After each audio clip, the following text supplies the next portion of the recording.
Assalamualaikum warahmatullahi wabarakatuh. Perkenalkan, nama saya Amal. Di sini saya akan menjelaskan terkait dengan tugas pasar dan lembaga keuangan.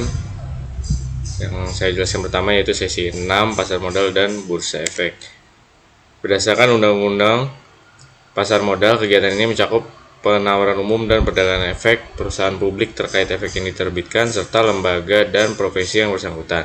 Penyelenggara pasar modal di Indonesia saat ini dikelola oleh Bursa Efek Indonesia atau BEI, yaitu hasil perburuan dari PT Bursa Efek Jakarta dan Bursa Efek Surabaya. Nah, jenis-jenis efek yaitu ada surat mohonan utang, surat berharga komersial, saham, obligasi, tanda bukti utang, dan like issue.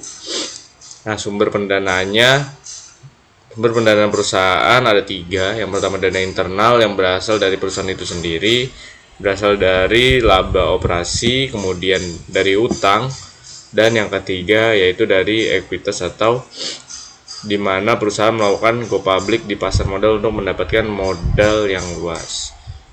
Nah, apa sih go public itu? Go public adalah proses ketika perusahaan swasta menawarkan sahamnya kepada masyarakat untuk pertama kalinya dan mencatatkan sahamnya di bursa efek. Nah, perubahan status ini mengubah entitas dari perusahaan privat menjadi perusahaan publik yang transparan dan akuntabel. Tujuannya ada 3. Yang pertama adalah memperluas skala bisnis, yang kedua memperbaiki struktur modal, dan yang ketiga memberikan kesempatan kepada pemilik lama untuk mengalihkan kepemilikan. Nah, struktur dan ekosistem pasar modal yaitu ada regulator, penyelenggara, dan pelaku pasar. Nah, regulatornya ini adalah Kementerian Keuangan, OJK, dan Bapepam. Kemudian penyelenggaranya itu Bursa Efek Indonesia. Pelaku pasarnya itu perusahaan publik atau emiten, perusahaan efek, dan investor. Ada juga lembaga penunjangnya berupa KSEI, KPEI, Bank Kustodian, Wali Amanat, Biro Administrasi Efek. Kemudian profesi penunjangnya ada akuntan publik, konsultan hukum, penilai, dan notaris. Kemudian perusahaan efeknya itu ada penjamin emisi, perantara pedagang efek, dan manajer investasi. Nah, tahapan proses go public itu ada tahap persiapan seperti rencana RPS, penunjukan underwriter, profesi penunjang, kemudian pendaftaran, yang ketiga ada pasar perdana, dan yang keempat ada pencatatan. Nah, kemudian selanjutnya yaitu terkait dengan sesi 9, sistem keuangan non-bank. Nah, apa sih lembaga keuangan bukan bank itu?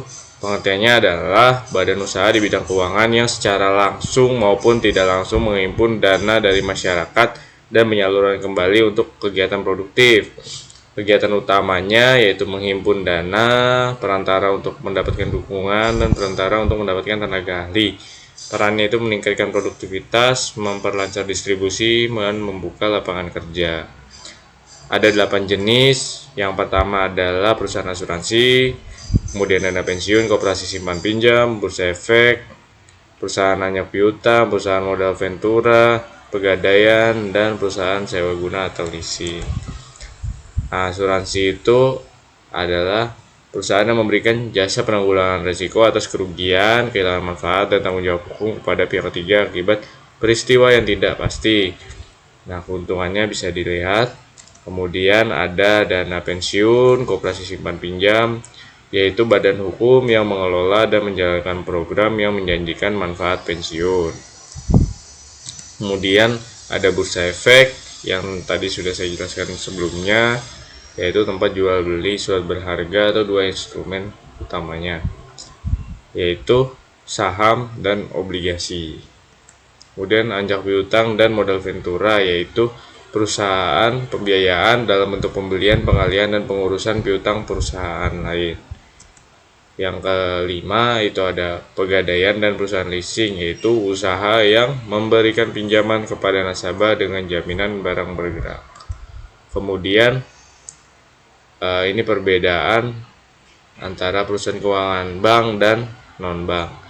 Lembaga keuangan bank itu seperti giro, tabungan, deposito, kredit, garansi, dan lain-lain. Kemudian lembaga keuangan non-bank itu seperti pasar modal, pasar uang, asuransi, gadai, leasing. Nah, perbedaan utamanya, bank itu menghimpun dan menyalurkan dana, sedangkan lembaga keuangan non-bank lebih diarahkan pada penyaluran dana saja.